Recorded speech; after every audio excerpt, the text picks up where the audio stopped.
Hola, ¿qué tal? Vamos a dar continuidad a esta serie en donde estamos revisando el tema de contención, retención en ortodoncia y desde luego, pues bueno, los factores que se correlacionan con la recidiva post tratamiento ortodóntico. Bien, estamos en el punto 6, 7 y 8 que van muy entrelazados. Estamos factores de crecimiento, cronología de la erupción y diferencias entre el grado de maduración según el sexo, sean hombres o sean mujeres.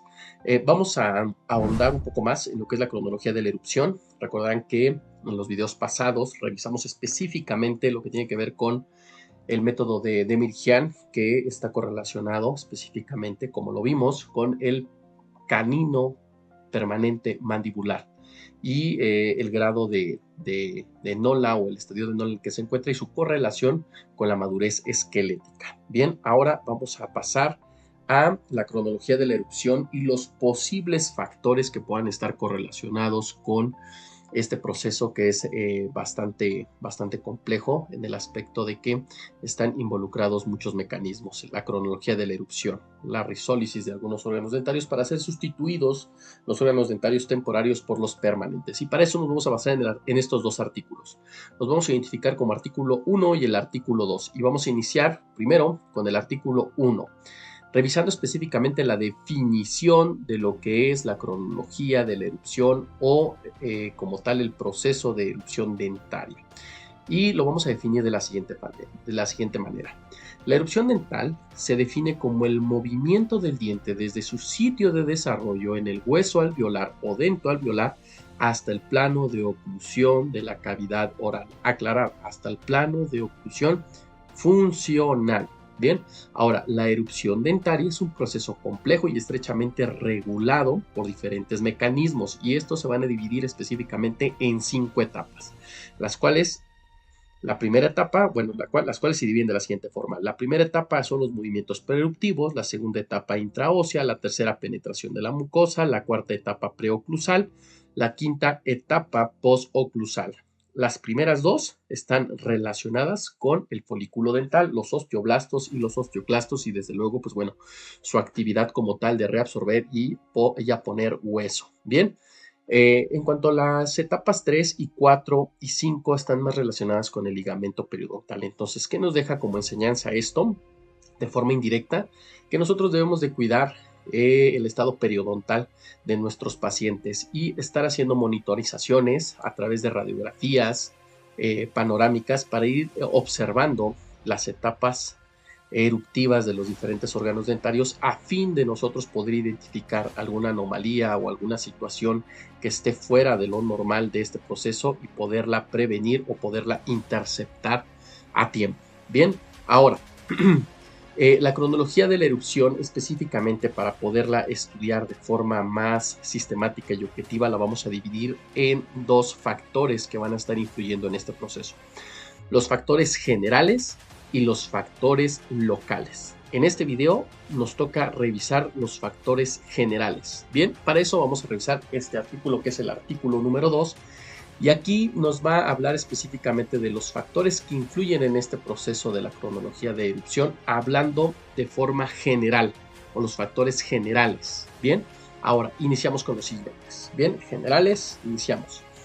La principal, o una de las principales diferencias que se han encontrado es en el género o en el sexo. Bien, si es hombre o es mujer. Es más acelerado el proceso de erupción en las niñas en comparación con los niños. Se han encontrado diferencias significativas para los incisivos laterales maxilares, caninos maxilares o superiores y desde luego la diferencia es más o menos en tiempo entre 4 a 6 meses, siendo la mayor diferencia para los caninos permanentes. Bien, ahora la erupción más temprana de los dientes permanentes se da en las mujeres debido a que ellas inician más temprano con su maduración esquelética. Entonces esto es muy importante y también va correlacionado con la zona en donde nuestros pacientitos también viven. Bien, ahora la nutrición.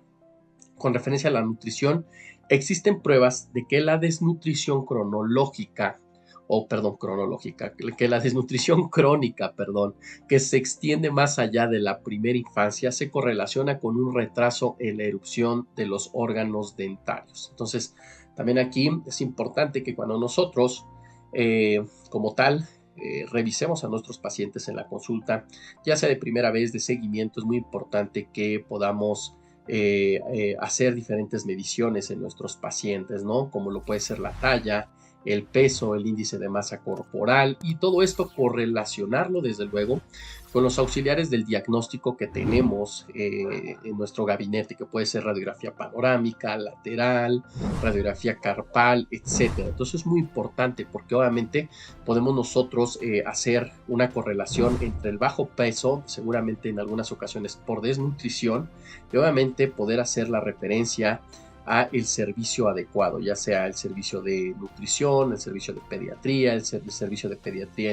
específicamente en el área de endocrinología, etcétera. O sea, debemos de tener un equipo multidisciplinario para poder atender a nuestros pacientes, específicamente porque hoy en día, pues bueno, tenemos la capacidad de poder hacer estas referencias y contrarreferencias debido a que todo hoy tiene un sustento más científico y esto lógicamente pues nos da muchas herramientas terapéuticas para abordar los diferentes tratamientos en nuestros pacientes y correlacionar toda la información. Bien, ahora, hablando del nacimiento prematuro, según la Organización Mundial de la Salud, la OMS, un nacimiento prematuro es a partir de las 37 semanas de gestación hacia abajo. Bien, y cosa importante aquí, o el dato más importante, es que no hay una correlación entre el bajo peso al nacer ni la edad gestacional que esté correlacionado con el proceso de la cronología de la erupción. Entonces, esto es muy importante. Ahora, factores socioeconómicos. Los factores socioeconómicos nos reveló, de acuerdo a este artículo que estamos revisando, que es más acelerado el proceso en los niños con un nivel alto socioeconómicamente hablando, y fueron dos los órganos dentarios o grupo de órganos dentarios que más reflejaron algunos cambios con referencia a este factor que es el socioeconómico. Se dieron cuenta que el incisivo central inferior tenía un aceleramiento en cuanto al proceso de erupción en los pacientitos que tenían un nivel socioeconómico alto. Bien, y también se dieron cuenta que el primer molar inferior permanente tenía un retraso, o sea, es menor, aquí está mal escrito, es menos acelerado, es menos, aquí es A, pero es menos acelerado, lógicamente, en los pacientes que tienen un nivel socioeconómico bajo. Entonces, aquí es importante, bien, tomarlo en cuenta, porque en muchas ocasiones, pues bueno, sin hacer acepción de personas, debemos de tomar en cuenta que la consulta que llega a nuestros consultorios o nuestra clínica, pues debe ser tratada en igualdad, pero estos factores desde luego nos van a dar ciertos parámetros para poder identificar áreas de oportunidad en el crecimiento y desarrollo y en el proceso de la cronología de la erupción de nuestros pacientes. Bien, ahora, altura y peso corporal. Este es importante. Bueno, de hecho, estos dos puntos que están en esta diapositiva son muy importantes. Bueno, la altura y el peso corporal.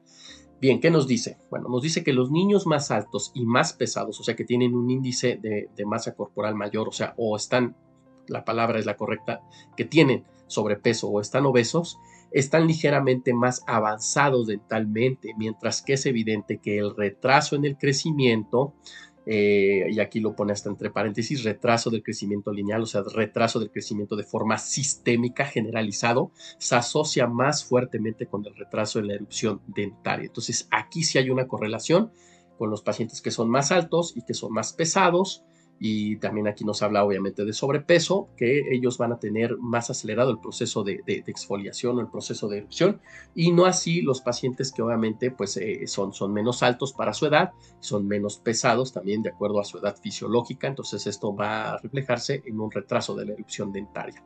Ahora, los niños obesos obviamente van a madurar antes y los dientes tienden a erupcionar en un promedio entre 1 año 2 meses y 1 año 5 meses en comparación con los niños que tienen un índice de masa corporal normal.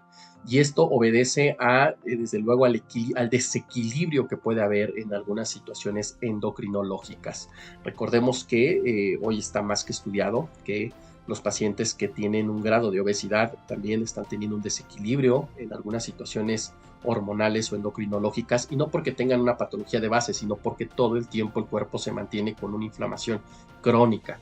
Entonces, esto lógicamente va a influir no tan solo en los procesos de exfoliación y el proceso de la cronología de erupción, sino también obedece a que va a modificar otros procesos también ligados con crecimiento y desarrollo en nuestros pacientes. Es importante tomarlo en cuenta. Altura, peso corporal correlacionado con la edad cronológica del paciente y desde luego con lo que nos atañe, que es la cronología de la erupción. Bien, ahora la morfología cráneo-facial.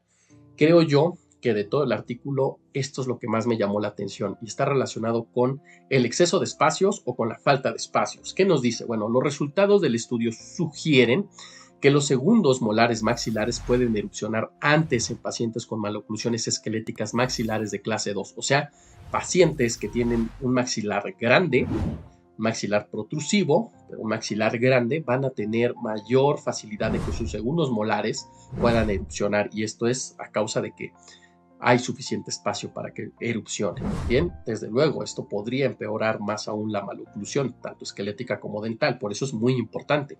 Ahora, el segundo punto, la formación y erupción de los dientes maxilares, especialmente los molares, se retrasan en pacientes que son clases 3 esqueléticas por mandíbula, lo aclaro, por mandíbula. ¿Por qué?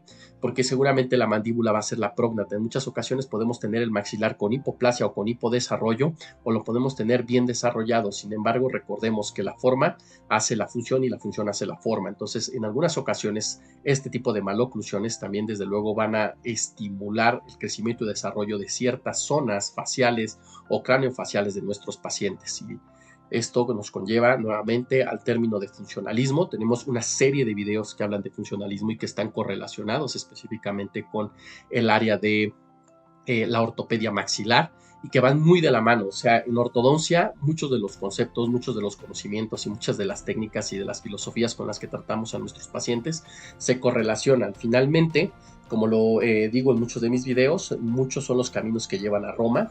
Solamente hay que verificar que el camino sea el más corto, el más eficiente, el menos invasivo para nuestro paciente, pero el objetivo o los objetivos de los tratamientos de ortodoncia pues siempre se van a fundamentar en los 4 que hemos estado revisando. Bien, que es estabilidad oclusal, estabilidad ortopédica, bien, o posicionar, o sí, estabilidad ortopédica maxilar, estabilidad periodontal y desde luego la estética. Entonces, eso siempre a tomarlo en cuenta. Bien, ahora vamos a ver los factores hormonales. Bueno, dentro de los factores hormonales que pertenecen a los ámbitos generales de la cronología de erupción, vamos a tener lo siguiente. La alteración de las glándulas endocrinas suelen tener un efecto profundo en todo el cuerpo, incluido desde luego el proceso de exfoliación de los dientes. ¿Cuáles son las enfermedades que van a tener un retraso o van a retrasar este proceso? Pues bueno, son principalmente estas 4. Es el hipotiroidismo, el hipopituitarismo, el hipoparatiroidismo y el pseudo hipoparatiroidismo. Estos van a ser un retraso en el proceso de la cronología de la erupción de nuestros órganos dentarios en nuestros pacientes. Ahora, los andrógenos suprarrenales van a acelerar el proceso de la cronología de la erupción y estos, recordemos, se encuentran en las glándulas suprarrenales, pero también obviamente en los testículos en los varones, de tal manera que algunos varones que puedan estar teniendo un aceleramiento en sus cambios puberales, pues bueno, también se va a ver desde luego correlacionado con el aceleramiento en el proceso de la cronología de la erupción.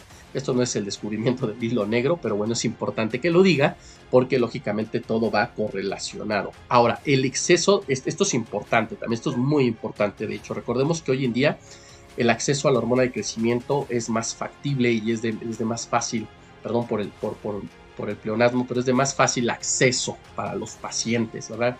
Entonces, el exceso, por eso es que este artículo lo incluyó, que dice que el exceso de hormona del crecimiento y hormonas tiroideas sobre el desarrollo dental es aún menos claro, o sea, se requiere más investigación. Sin embargo, o sea, no es algo que podemos tomar indiscriminadamente, o sea, creo yo que es un área de oportunidad en la investigación y con esto me refiero a que si tenemos pacientes que seguramente están teniendo algún tratamiento con hormonas tiroideas o hormonas de crecimiento, sería importante que tengamos toda la información en cuanto a auxiliares del diagnóstico para que en algún momento a lo mejor pudiésemos ser partícipes en algún estudio para poder abonar o poder contribuir con estos auxiliares del diagnóstico y que todos estos puedan entrar a lo mejor en un metaanálisis y así tener más información que nos pueda dar más luz en nuestras investigaciones y desde luego en la respuesta de las investigaciones que tiene que ver con el tratamiento clínico.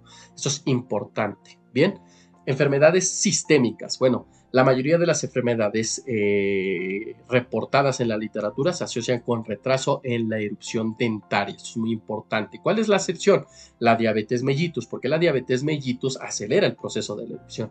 Esto es importante tomarlo en cuenta en nuestros pacientes que han sido detectados con esta enfermedad. Bien, ahora existen diferentes mecanismos para el retraso y generalmente estos se asocian con los dientes primarios, pero no es la excepción. O sea, también van a afectar a los dientes que ya son permanentes. ¿Y cuáles son estos mecanismos o cuáles son estas enfermedades específicas o estos factores específicos? Es la hiperplasia gingival, la fibromatosis y los cambios hormonales que van a influir en la tasa de resorción ósea.